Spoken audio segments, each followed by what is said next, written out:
Power करिए कि मैं सही समय पर सही शब्दों का प्रयोग करके इस सेवा को अच्छे भाव से संपादित कर सकूं, जिससे कि स्वयं मेरा शुद्धिकरण हो सके।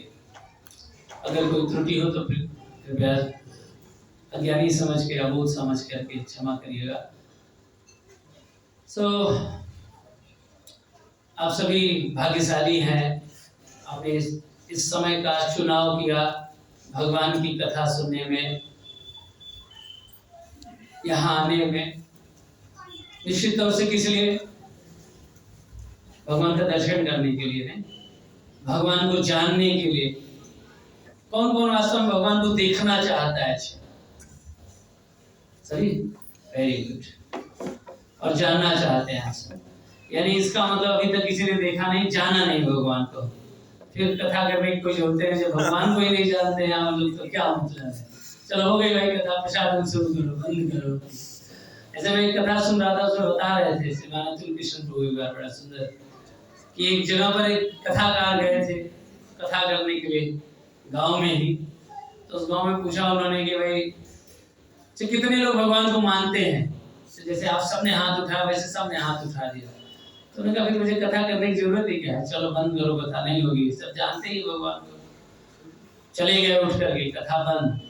सब गांव वाले बड़े दुखी हुए, भाई ये क्या है? अरे हम तो इतनी दूर से कथा सुनने के लिए आए थे, तो कथा ही नहीं हो रही है। बड़ी मुश्किल से तो हमारे गांव में सब कथा का आयोजन किए थे। तो फिर सरपंच ने निर्णय लिया कि अच्छा इस बार तुम लोग कोई क्या करना, हाथी मत उठाना, बिल्कुल शांत बैठे रहना, पूछेंगे तब।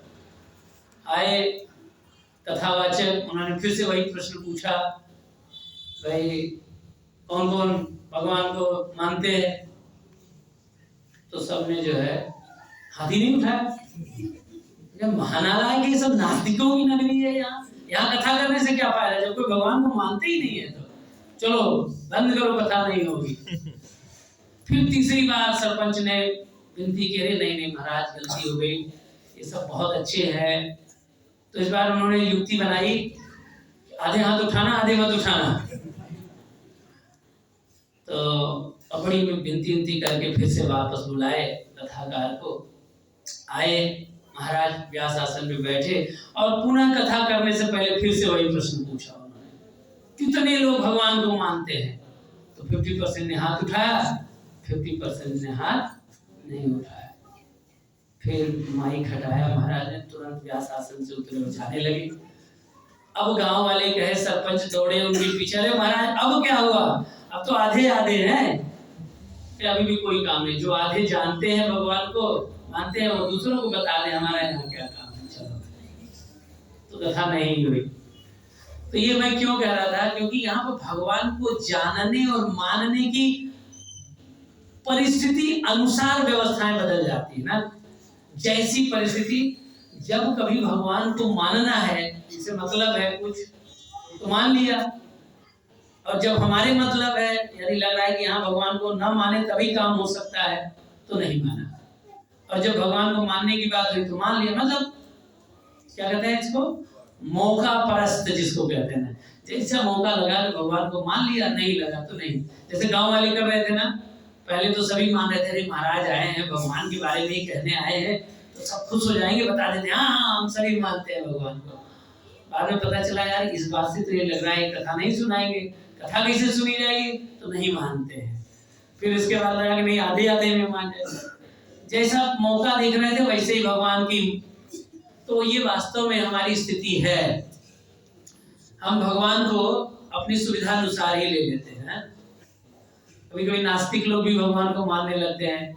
एक इस पर भी स्टोरी सुनाई थी गुरु जी ने, एक डॉक्टर साहब थे, बड़ा हॉस्पिटल बना रहे थे, उद्घाटन कर रहे थे।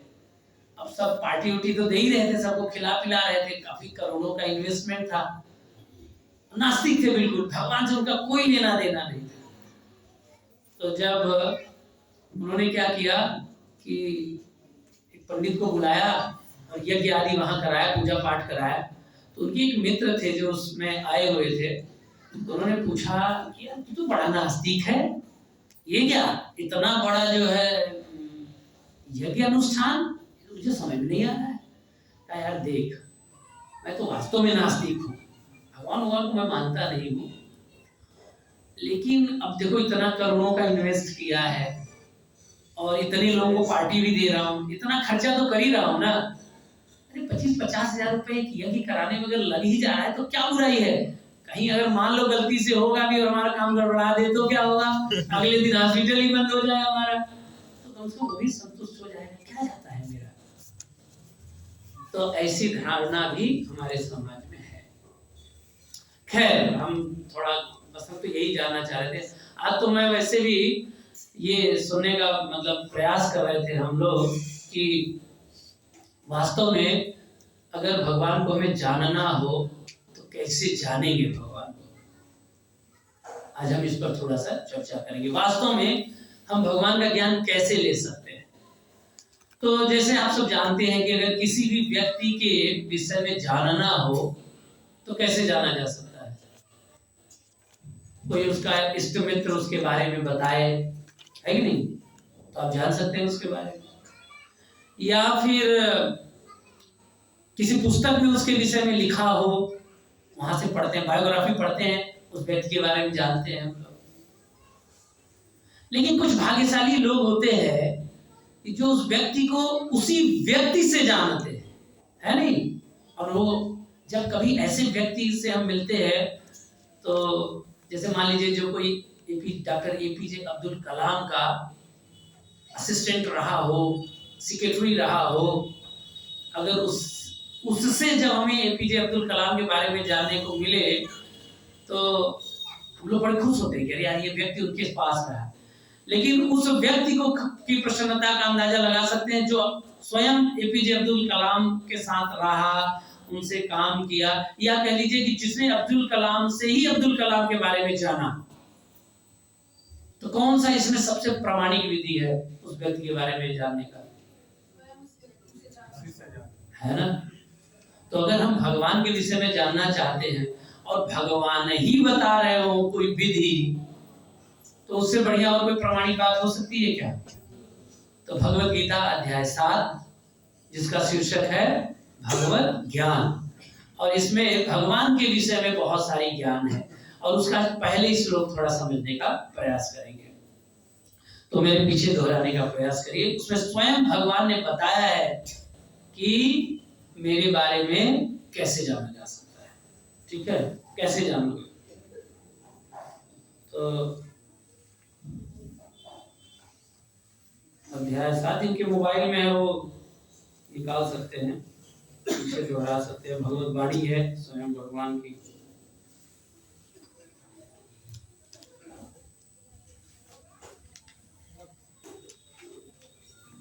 श्री भगवान उवाच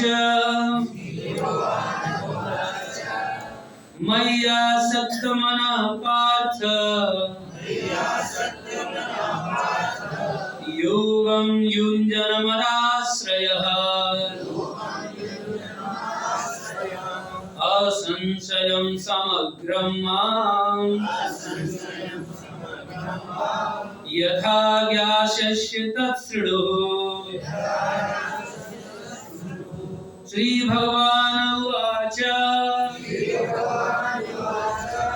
मय्यासक्तमनः पार्थ योगं युञ्जनमदाश्रयः असंशयं समग्रं माम् यथा ज्ञास्यसि तच्छृणु। श्री भगवान उवाच मय्यासक्तमनः पार्थ योगं युञ्जनमदाश्रयः असंशयं समग्रं माम् यथा ज्ञास्यसि तच्छृणु। तो अनुवाद और तात्पर्य पढ़ लेते हैं इसका। श्रील प्रभुपाद की श्री भगवान ने कहा, हे पितापुत्र, अब सुनो कि तुम किस तरह मेरी भावना से पूर्ण होकर और मन को मुझ में आसक्त करके योगाभ्यास करते हुए मुझे पूर्णतया संशय रहित जान सकते हो। हे पितापुत्र, अब सुनो। ओके, तात्पर्य पढ़ते हैं। भगवद गीता के इस 7वें अध्याय में श्री कृष्ण भावनामृत की प्रकृति का विशद वर्णन हुआ है। कृष्ण समस्त ऐश्वर्यों से पूर्ण है और वे इन्हें किस प्रकार प्रकट करते हैं, इसका वर्णन इसमें हुआ है। इसके अतिरिक्त इस अध्याय में इसका भी वर्णन है कि 4 प्रकार के भाग्यशाली व्यक्ति कृष्ण के प्रति आसक्त होते हैं और 4 प्रकार के भाग्यहीन व्यक्ति कृष्ण की शरण में कभी नहीं आते। प्रथम 6 अध्यायों में जीवात्मा को अभौतिक आत्मा के रूप में वर्णित किया गया है, जो विभिन्न प्रकार के योगों द्वारा आत्म साक्षात्कार को प्राप्त हो सकता है। 6ठे अध्याय के अंत में यह स्पष्ट कहा गया है कि मन को कृष्ण पर एकाग्र करना, या दूसरे शब्दों में कृष्ण भावनामृत ही सर्वोच्च योग है। मन को कृष्ण पर एकाग्र करने से ही मनुष्य परम सत्य को पूर्णतया जान सकता है, अन्यथा नहीं। निर्विशेष ब्रह्म ज्योति या अंतर्यामी परमात्मा की अनुभूति परम सत्य का पूर्ण ज्ञान नहीं है, क्योंकि यह आंशिक होती है। कृष्ण ही पूर्ण तथा वैज्ञानिक ज्ञान है और कृष्ण भावनामृत में ही मनुष्य को सारी अनुभूति होती है। पूर्ण कृष्ण भावनामृत में मनुष्य जान पाता है कि कृष्ण ही निसंदेह परम ज्ञान है। विभिन्न प्रकार के योग तो कृष्ण भावनामृत के मार्ग के सोपान सदृश हैं। जो व्यक्ति कृष्ण भावनामृत ग्रहण करता है वह स्वतः ब्रह्म ज्योति तथा परमात्मा के विषय में पूरी तरह जान लेता है। कृष्ण भावनामृत योग का अभ्यास करके मनुष्य सभी वस्तुओं को यथा परम सत्य, जीवात्माएं, प्रकृति तथा साज सामग्री समेत उनके प्राकट्य को पूरी तरह जान सकता है। अतः मनुष्य को चाहिए कि 6ठे अध्याय के अंतिम श्लोक के अनुसार योग का अभ्यास करे।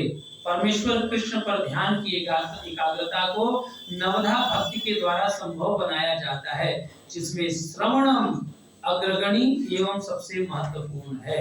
अतः भगवान अर्जुन से कहते हैं तत्सृणु, अर्थात मुझसे सुनो। कृष्ण से बढ़कर कोई प्रमाण नहीं है, अतः उनसे सुनने का जिसे सौभाग्य प्राप्त होता है वह पूर्णतया कृष्ण भावना भावित हो जाता है। अतः मनुष्य को या तो साक्षात कृष्ण से या कृष्ण के शुद्ध भक्त से सीखना चाहिए, न कि अपनी शिक्षा का अभिमान करने वाले अभक्त से। परम सत्य श्री भगवान कृष्ण को जानने की विधि का वर्णन श्रीमद् भागवत के प्रथम स्कंद के 2 अध्याय में इस प्रकार हुआ है। श्रृण्वतां स्वकथा कृष्णः पुण्य श्रवण कीर्तनः हृदयन्तस्थो हि अभद्राणि विधुनोति सुहृत्सतां नष्ट प्रायेषु भद्रेषु नित्यं भागवत सेवया भगवती उत्तम श्लोके भक्तिर्भवति नैष्ठिकी तदा रजस्तमो भावः कामलोभादयस्य ये चेत एतैर्नाविद्धं स्थितं सत्त्वे प्रसीदति एवं प्रसन्न मनसो भगवद्भक्ति योगतः भगवत तत्व विज्ञानम मुक्त संगस्य जायते भिद्यते हृदय ग्रंथि छिद्यन्ते सर्व संशयाः क्षीयन्ते चास्य कर्माणि दृष्ट एवात्मनीश्वरे। अर्थात वैदिक साहित्य से श्री कृष्ण के विषय में सुनना या भगवत गीता से साक्षात उन्हीं से सुनना अपने आप में पुण्य कर्म है, और जो प्रत्येक हृदय में वास करने वाले भगवान कृष्ण के विषय में सुनता है उसके लिए वे शुभेच्छु मित्र की भांति कार्य करते हैं, और जो भक्त निरंतर उनका श्रवण करता है उसे वे शुद्ध कर देते हैं। इस प्रकार भक्त अपने शुद्ध दिव्य ज्ञान को फिर से पा लेता है। ज्यों-ज्यों वह भागवत तथा भक्तों से कृष्ण के विषय में अधिकाधिक सुनता है, त्यों-त्यों वह भगवत भक्ति में स्थित होता जाता है। भक्ति के विकास होने पर वह रजो तथा तमो गुण से मुक्त हो जाता है, और इस प्रकार भौतिक काम तथा लोभ कम हो जाते हैं। जब ये कलमश दूर हो जाते हैं तो भक्त सतो गुण में स्थित हो जाता है। भक्त के द्वारा स्फूर्ति प्राप्त करता है और भगवत तत्व को पूरी तरह जान लेता है। भक्ति योग भौतिक मोह की कठिन ग्रंथि को भेदता है और भक्त को असंशयम समग्रम अर्थात परम सत्य श्री भगवान को समझने की अवस्था को प्राप्त कराता है। अतः श्री कृष्ण से या कृष्ण भावना भावित भक्तों के मुख से सुनकर ही कृष्ण तत्व को जाना जा सकता है। ओम ज्ञानतिमिरान्धस्य ज्ञानाञ्जनशलाकया चक्षुरुन्मिलितं येन तस्मै श्रीगुरुवे नमः। नमः ओम विष्णुपादाय कृष्णपृष्ठाय भूतले श्रीमते भक्तिवेदान्त स्वामिनिति नामिने। नमस्ते सारस्वती देवी गौरवाणी प्रचारिणे निर्विशेष शून्यवादी पाश्चात्य देशतारिणे। जय श्री कृष्ण चैतन्य प्रभु नित्यानंद श्री अद्वैत गदाधर श्रीवासादि गौरभक्त। हरे कृष्णा कृष्णा कृष्णा हरे हरे हरे राम राम राम हरे हरे। हरे कृष्णा। तो आप सब तो जान गए रहस्य, समझ में आया। तात्पर्य श्रील प्रभुपाद ने स्पष्ट बता दिया कि हम भगवत तत्व को कैसे जान सकते हैं, सुन करके।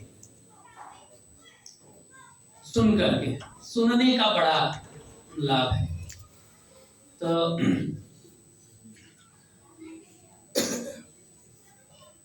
कैसे सुनना है? अगर साक्षात भगवान कृष्ण से सुनना चाहिए। तत्सृणु, अर्जुन को कह रहे हैं ना, असंशयम समग्रम माम यथा ज्ञाससि तत्सृणु। अब सुनो अर्जुन, सुनना चाहिए। हम सुनना ही नहीं चाहते तो जानेंगे कैसे? वास्तव में भगवान का दर्शन हम आंखों से नहीं कर सकते। वास्तव में भगवान का दर्शन कैसे होता है? कानों से। जय श्री गौरव भगवान की जय। और इसीलिए भक्ति, नवधा भक्ति का जो प्रारंभ होता है वो कहाँ से होता है? श्रवणम से। तो ये जो कान है हमारे, यानी श्रवण इंद्रिय, जिसके द्वारा हम श्रवण करते हैं शब्द ध्वनियां, जिनको हम सुन पाते हैं कान से, ये बड़ा महत्वपूर्ण इंद्रिय है। हमारे पास कितनी इंद्रियां हैं? ज्ञान इंद्रियां 5 ज्ञान। ऐसे हमने सुना है, आप सबने सुना होगा, ये इंद्रियां हैं बड़ी खतरनाक। कैसे? सर्प, विषैले सर्प के दांत की तरह ना। विषैले सर्प का दांत जो विष से भरा हुआ थैली से जुड़ा होता है, वो बड़ा मधुर होता है ना। ऐसे सर्प का विष जड़ा मधुर होता है, बड़े प्यार से आता है ना। तो खैर, तो वो विषैले, हमारी इंद्रियां विषैले सर्प की दांत की तरह है, ऐसे कह सकते हैं। वास्तव में हमारे पास तो 5 दांत हैं, वैसे एक ही पर्याप्त है। हम सब जानते हैं ना, जैसे पतंगा होता है कीट, जो अग्नि से बड़ा आकर्षित होता है देख करके, उसकी आंखें मात्र उसके विनाश का कारण होती है। उसको केवल आंखें, वो आंखों से दृश्य को, खासकर अग्नि को देखकर इतना आकृष्ट होता है कि बस बिना कुछ सोचे समझे उसका आलिंगन करना चाहता है और फिर हरिबोल हो जाता है। तो ऐसे ही मछली की एक इंद्रिय मछली कभी हरिबोल करा देती है। कौन सी इंद्रिय है वो? जीवा। कांटे में फंसा के, यहाँ कोई है जिसने फिशिंग किया हो, पहले मछली पकड़ा हो? या कोई नहीं? सर आप सब अच्छे लोग हैं, ठीक है। तो वो सब जानते हैं ना, हम लोग देखते भी हैं, सब कांटा लगा के बैठे रहते हैं। तो वो उसमें कुछ चारा, मछली को खाने के लिए कुछ आहार लगा के पानी में फेंक देते हैं। अब वो खाने के लिए इतना लालायित होती है, जीवा पर अपने कंट्रोल नहीं कर पाती कि फिर क्या हो कि वो बच जाए। वो कंट्रोल नहीं कर पाती, वो खाती ही है और फिर क्या होता है उसके जबड़े में वो फंस जाता है और फिर आप सब जानते ही आगे क्या होता है उसका। तो ऐसे ही हाथी है, त्वचा के कारण जो है वो भी हथिनी के माध्यम से हाथी को भी क्या किया जाता है, जंगली हाथी को भी पकड़ा जाता है उसके चक्कर में। ऐसे ही कान किसका, हिरण का, हिरण का कान जो है उसके लिए क्या होता है, बाधक हो जाता है, क्योंकि जो शिकारी होता है वो बढ़िया क्या हो जाता है, कुछ तान सुनाता है, बढ़िया संगीत और या बांसुरी बजाता है, तो हिरण उसकी तरफ कूदते हुए आ जाता है, वो बिल्कुल नहीं समझता कि मैं कहाँ जा रहा हूँ। तो ये पांचों इंद्रियां से हम देख रहे हैं कि एक एक इंद्रिय धारण करने वाला व्यक्ति, मतलब एक इंद्रियों की आसक्ति से वो क्या होता है, फंस जाता है।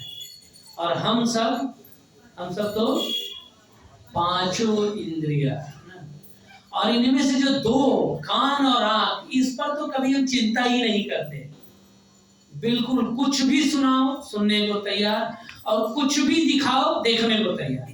No discrimination at all.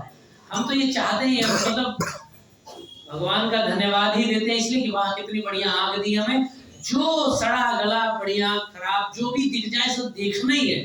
कुछ ना दिखे तो हम व्यग्र हो जाते हैं, नहीं, और ना सुन पाए तो हम कोई डिस्क्रिमिनेशन नहीं करते कि क्या देखना चाहिए क्या सुनना चाहिए। तो हमारे कान और आंख तो बिल्कुल ओपन ही रहते हैं। हमने सुना है भागवत में अजामिल का प्रसंग आता है। एक बार उसने देखा था एक दृश्य जिसके कारण वो ब्राह्मण का पुत्र, ब्राह्मणोचित कर्म करने वाला बढ़िया व्यक्ति, एक दृश्य का दर्शन करने के बाद उसका पतन हो जाता है, वो सबसे बड़ा पापी हो जाता है। और हम सब इतने बहादुर बनते हैं, कह लीजिए कि कोई फर्क नहीं, कुछ भी दिखा लो प्रभु जी, हम तो परमहंस हैं, कोई फर्क ही नहीं पड़ेगा, हम तो कुछ भी देखेंगे, लेकिन हम अजामिल थोड़ी हैं, हम तो हमारा कभी पतन नहीं होगा। तो हम सब वास्तव में बड़ी भयावह स्थिति में है, ऐसी पांच इंद्रियों के प्रति आसक्त होकर के उनको रखे हुए हैं। और इतना ही नहीं, सुखदेव गोस्वामी भागवतम के दूसरे स्कंद में ही बताते हैं महाराज परीक्षित को, जहां तक कानों का प्रश्न है उसके विषय में क्या कहते हैं कि राजन, श्रोतव्यादीनि राजेंद्र नृणाम संति सहस्रशः अपश्यताम आत्मतत्त्वं गृहेषु गृहमेधिनाम्। गृहेषु गृहमेधिनाम्, वास्तव में अपश्यताम आत्मतत्व, वास्तव में हम सब की स्थिति क्या है कि हम सब आत्म तत्व के प्रति अंधे हैं, हम आध्यात्मिक ज्ञान के प्रति अंधे हैं, और इसलिए हमारे पास हजारों हजार विषय पड़े हुए सुनने के लिए। हमारे पास सुनने की कोई कमी नहीं है, बहुत व्यस्त है, सुनते ही रहते हैं, बस एक ही चीज नहीं सुनते जो सुनना चाहिए, जिसको भगवान कह रहे हैं, तत्सृणु असंशयम समग्रम माम यथा ज्ञासस तत्सृणु। ये छोड़ करके बाकी हजारों हजार विषय है हमारे पास। We are so busy. अब देखिए, गिने चुने लोग यहाँ बैठे हैं ग्रेटर नोएडा में, इतना मैसेज आता है, कम से कम व्हाट्सएप ग्रुप में मिला ले तो 1500 से ज्यादा ही भक्तों को मैसेज जाता है ये हर सप्ताह, और 150 इतना ही 10% ज्यादा ही कह रहा हूँ। तो क्यों, बाकी सब बिजी हैं, सुनने की फुर्सत कहाँ है सुनने की। तो क्या सुनने के लिए, सहस्रशः नृणाम संति सहस्रशः। हे राजन, तो जो आत्म तत्व के विषय में नहीं सुनना चाहते, नहीं देख पा रहे, नहीं जानना चाहते, उनके लिए हजारों हजार विषय हैं सुनने के लिए, जो कि उनको क्या बनाता है, गृहमेधी बनाता है। एक्चुअली हम सब जानते हैं, जनरली हम जब विवाह करते हैं, पत्नी आती है तो उसके बाद हम अपने आप को क्या कहते हैं, गृहस्थ है प्रभु जी, तो गृहस्थ है। लेकिन हर शादीशुदा व्यक्ति गृहस्थ है ये जरूरी नहीं है। गृहस्थ आश्रम का कुछ अलग ही मीनिंग है। यहाँ पर स्पष्ट कर रहे हैं सुखदेव गोस्वामी, क्या कह रहे हैं? गृहेषु गृह मेधिनाम। एक्चुअली शादीशुदा घर का मतलब ही होता है घर, घरनी ऐसे कह लीजिए, गृहिणी। जब गृहिणी यानी जब व्यक्ति पत्नी स्वीकार करता है तो वास्तव में वो घर वाला होता है। लेकिन हर घर वाले दो कैटेगरी के होते हैं, एक होते हैं गृहस्थ और दूसरे होते हैं गृहमेधी। गृहस्थ और गृहमेधी दो शब्द हैं, इनको समझना चाहिए। तो गृहस्थ आश्रम क्या है? वास्तव में गृहस्थ आश्रम में कौन है?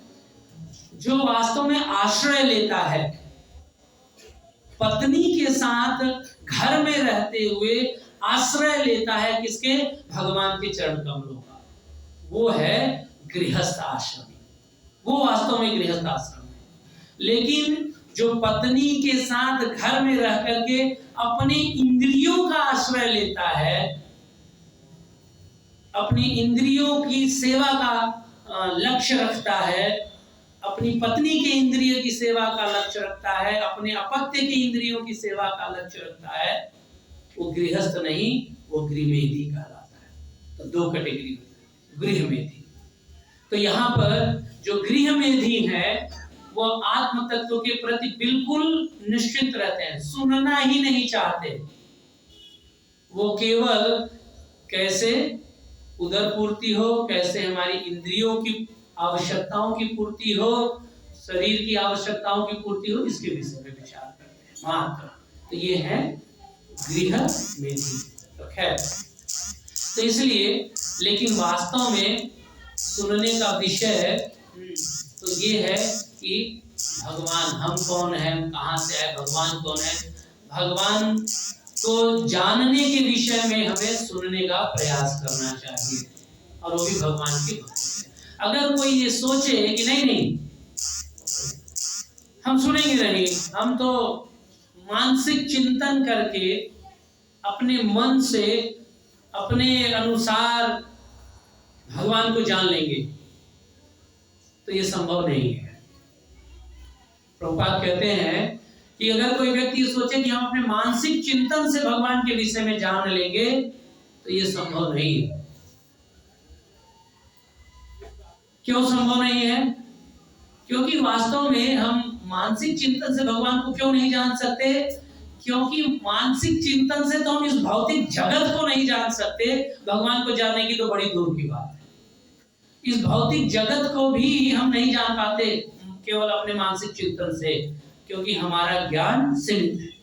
सीमित ज्ञान के द्वारा हम इस पूरे भौतिक जगत को भी नहीं जान सकते, तो भगवान को जानने की तो दूर है।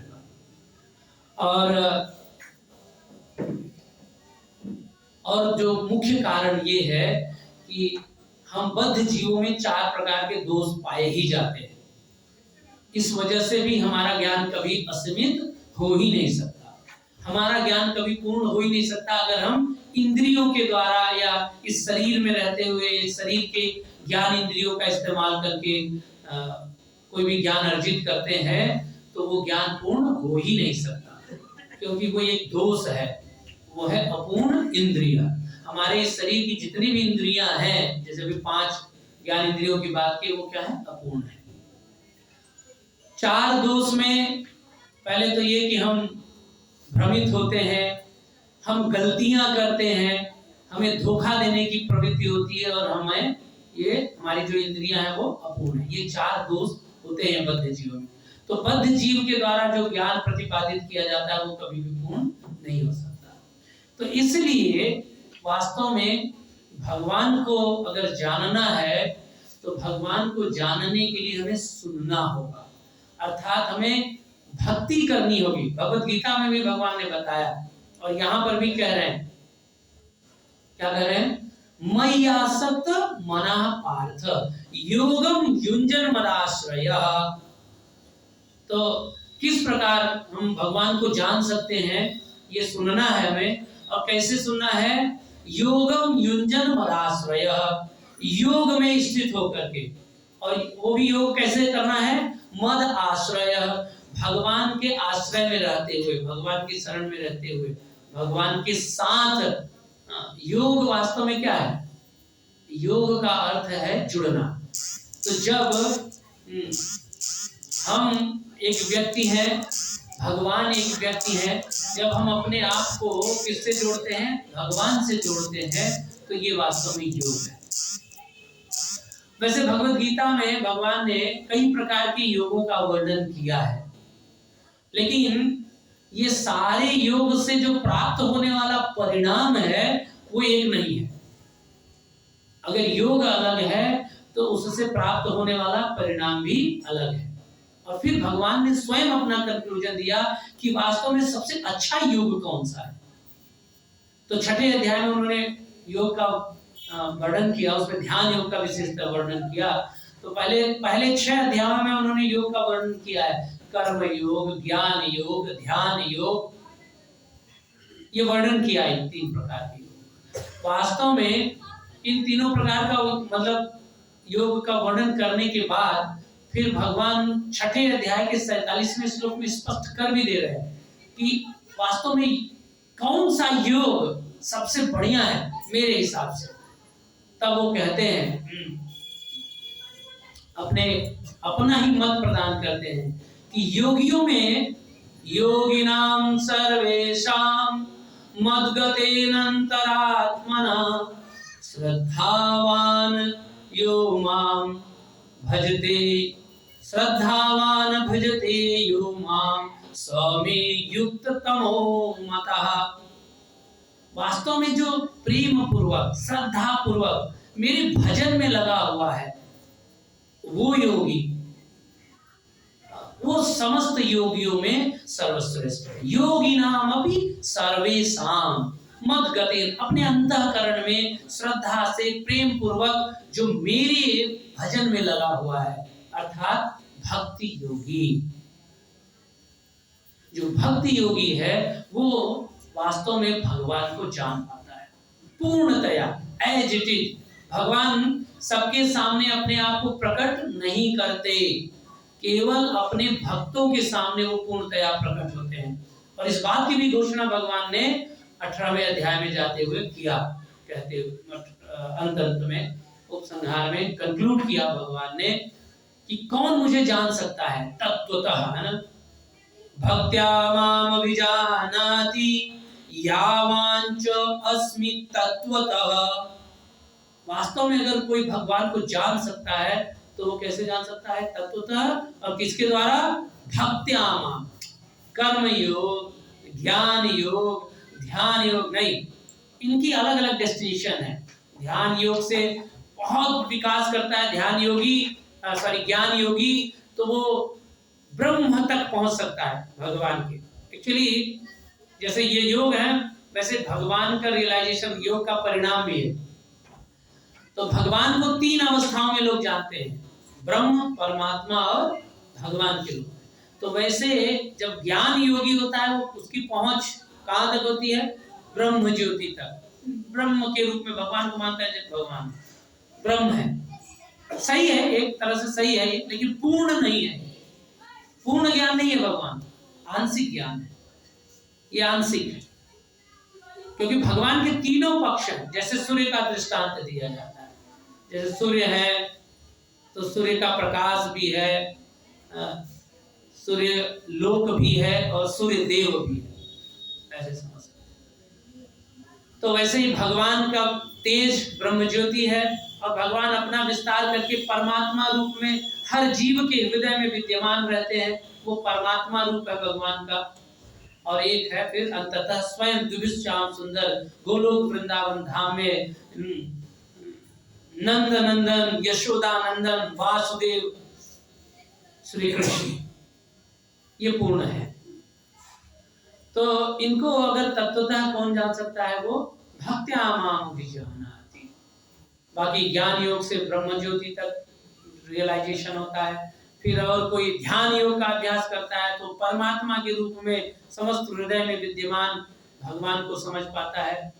लेकिन कृष्ण को पूर्णतया समझना, उनके नाम रूप गुण लीला धाम को समझना, ये तो भक्त ही कर सकता है। भगवान ने भक्त्या माम। और भक्ति का शुभारंभ कहाँ से होता है? नवधा भक्ति क्या कहें? तत्सुनो, जैसे भगवान कह रहे सुनने से, या श्रवणम कीर्तनम विष्णु स्मरणम पाद सेवनम अर्चनम दास्यम साख्यम आत्मनिवेदनम। तो ऐसे ही 9 विधियां, लेकिन उसकी शुरुआत कहाँ से हो रही? श्रवणम। तो सुनना बहुत महत्वपूर्ण है, इसलिए हमें अपने कान को क्या करना चाहिए? सुनने में लगाना चाहिए। अच्छा, कान की एक और खास बात बता दें, शरीर की अन्य सारी इंद्रियां जब काम नहीं करती हैं, उस समय भी कौन काम करता है? कान। प्रभुपाद एक बड़ा सुंदर उदाहरण देते हैं। वो कहते हैं कि अगर मान लीजिए हम सोए रहे और हमारा कोई शत्रु हमारा वध करने के लिए हमारे ऊपर क्या करे? आक्रमण करने के लिए आ रहा हो, या मान लीजिए हम सोए हैं, थोड़ी दूर से तलवार लिए बिल्कुल काटने के लिए आ ही रहा है, और एक हमारा मित्र देख लिया कि ये आज तो कटने वाला है ये, और बस वो वहीं से आवाज दिया, अरे सुनो, उठो उठो, ये आ रहा है तुम्हें काटने के लिए।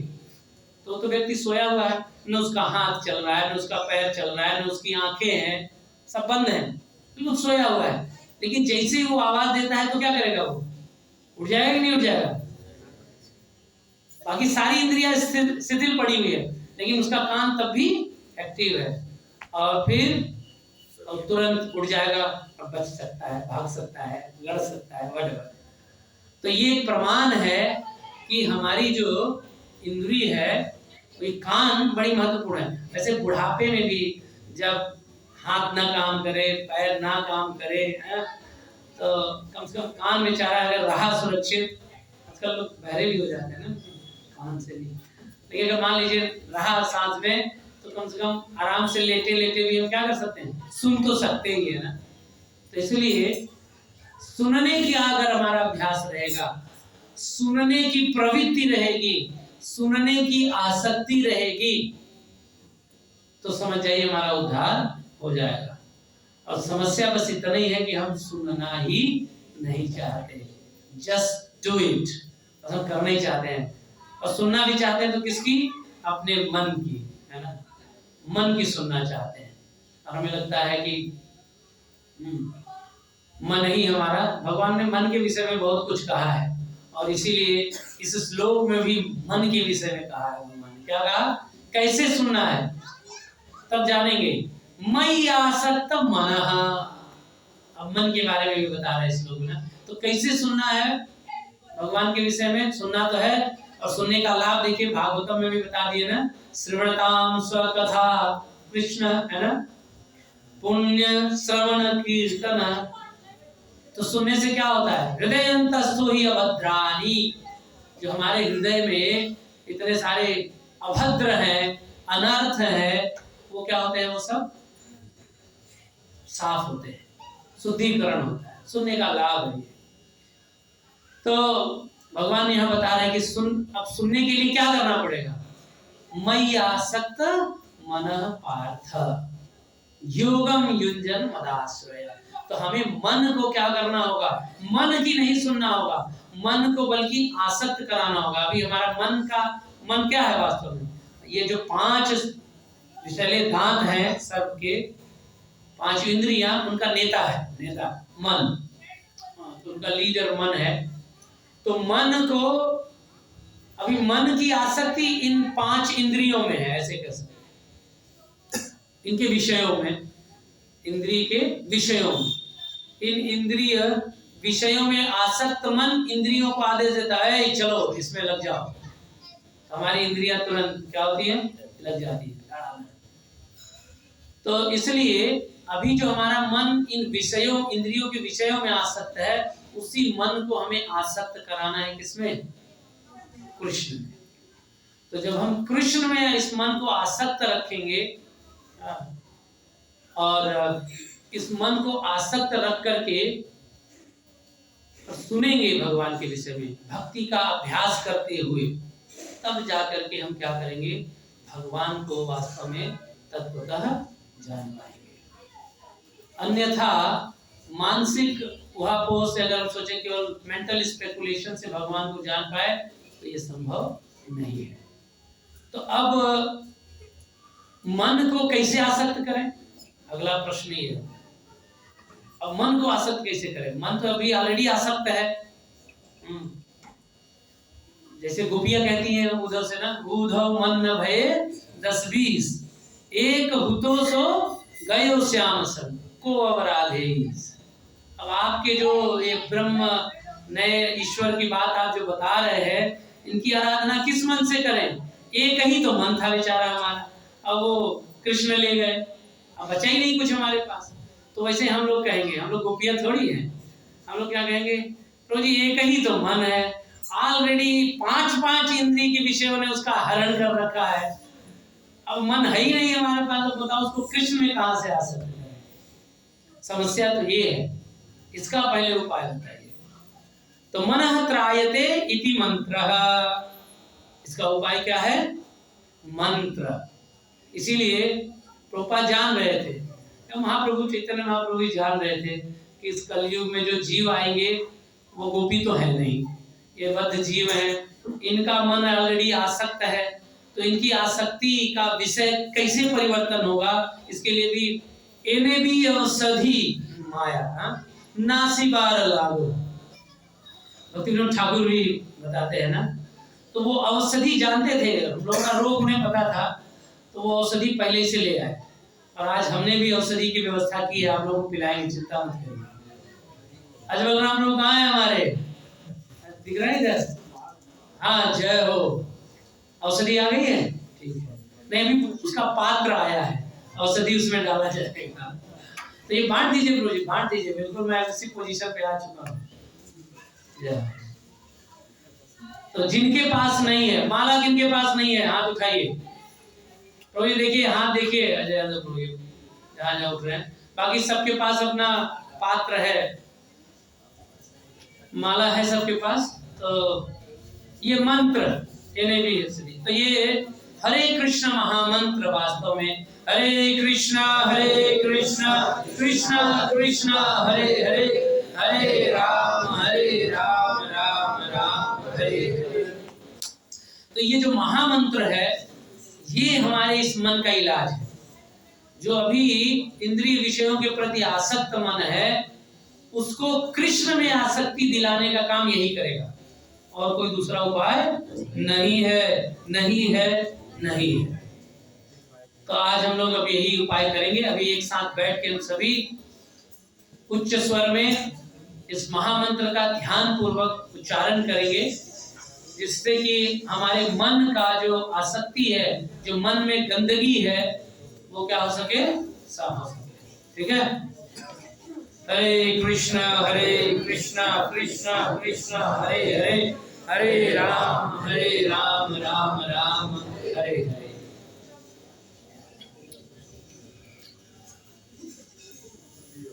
इधर भी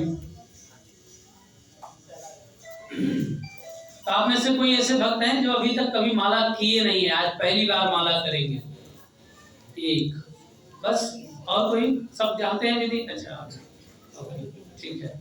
सो थोड़ी विधि जान लेते हैं, कैसे माला पर जप करते हैं।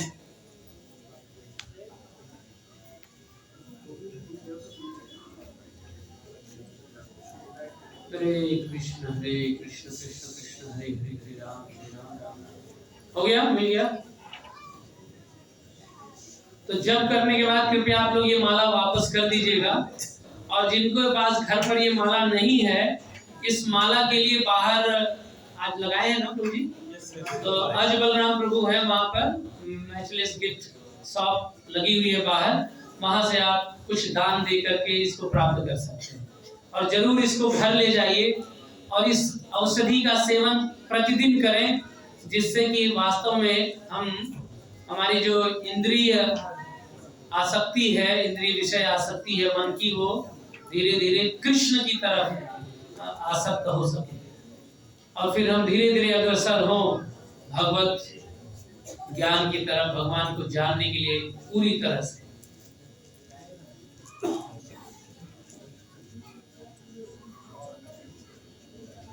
अच्छा, इससे पहले कि हम लोग जब करें, किसी का कोई प्रश्न है अभी मन में, जिज्ञासा, क्वेश्चन? यस प्रभु। नवदा भक्ति बताई ना, तो श्रवणम से पहले एक चीज और आना चाहिए। क्या? पठनम। मेन तो पठन में वही चीज नहीं है। अब वो प्रहलाद महाराज ने बताई नहीं, इसलिए हमने नहीं बताई।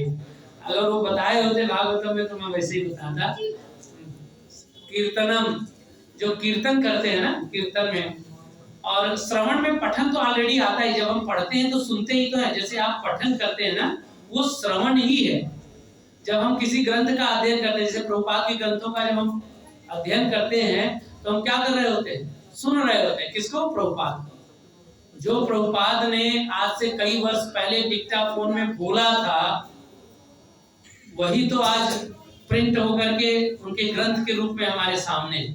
पहले जमाने में लोग सुन के सीख लेते थे ना, आजकल नहीं, पढ़ना जरूरी है। यस, पढ़ना तो वही श्रवण का वो तो सिद्धांत है। डिटेल तो बहुत कुछ हो सकता है। वो श्रवण करने की विधि बहुत सारी है। कैसे भी श्रवण तो आप मोबाइल फोन से भी करते हैं, श्रवण आप ग्रंथ से कर सकते हैं, श्रवण आप व्यक्ति से कर सकते हैं। कोई बहरा है, वो पढ़ के देख समझेगा ना, गूंगा बहरा है, बिल्कुल से पढ़ लेगा। तो उसके कान नहीं है तो कैसे पढ़ेगा ही पहले, तो उसके लिए तो लागू होता है नहीं। बिल्कुल, पढ़ करके वो समझ सकता है।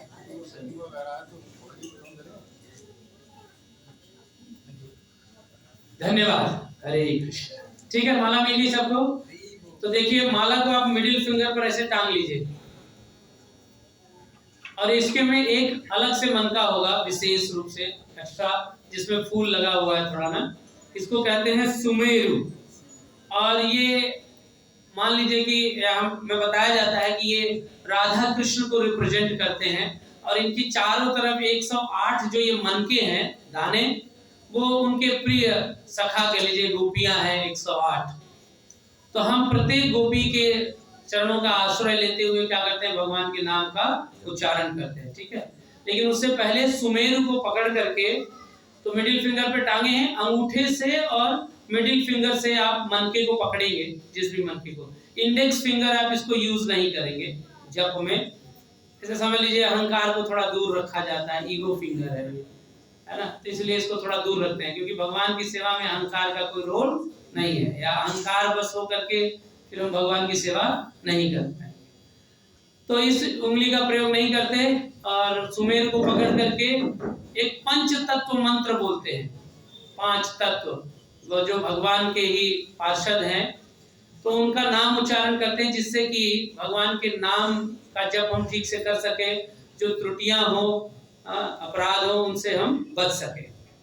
तो मेरे पीछे दोहराइए, जय श्री कृष्ण चैतन्य प्रभु नित्यानंद श्री अद्वैत गदाधर श्रीवासादि गौर भक्त वृंदा। फिर अगले मनके पर आएंगे, आगे की तरफ। जो हम बढ़ेंगे आगे की तरफ, और माला किधर जाएगी? पीछे की तरफ, है ना। हम आगे चलेंगे, उल्टा नहीं। माला को आगे नहीं धकेलेंगे, माला को किधर धकेलेंगे? पीछे। तो अगले मनके पर आ गए, और इस मनके को पकड़ के हम लोग महामंत्र बोलेंगे, सब साथ में बोलेंगे। हरे कृष्णा कृष्णा कृष्णा हरे हरे, हरे राम राम राम हरे। अगले मनके पर आइए, कृष्णा कृष्णा हरे राम राम राम हरे हरे, हरे कृष्णा कृष्णा हरे हरे, हरे राम राम राम हरे हरे, हरे कृष्णा कृष्णा हरे हरे, हरे राम राम राम हरे हरे, हरे कृष्णा कृष्णा हरे हरे, हरे राम राम राम हरे हरे, हरे कृष्णा कृष्णा हरे हरे, हरे राम राम राम हरे हरे, हरे कृष्णा कृष्णा हरे हरे, हरे राम राम हरे हरे, हरे कृष्णा कृष्णा हरे हरे, हरे राम राम हरे हरे, हरे कृष्णा कृष्णा हरे हरे, हरे राम राम हरे हरे, हरे कृष्णा कृष्णा हरे हरे, हरे राम राम हरे हरे।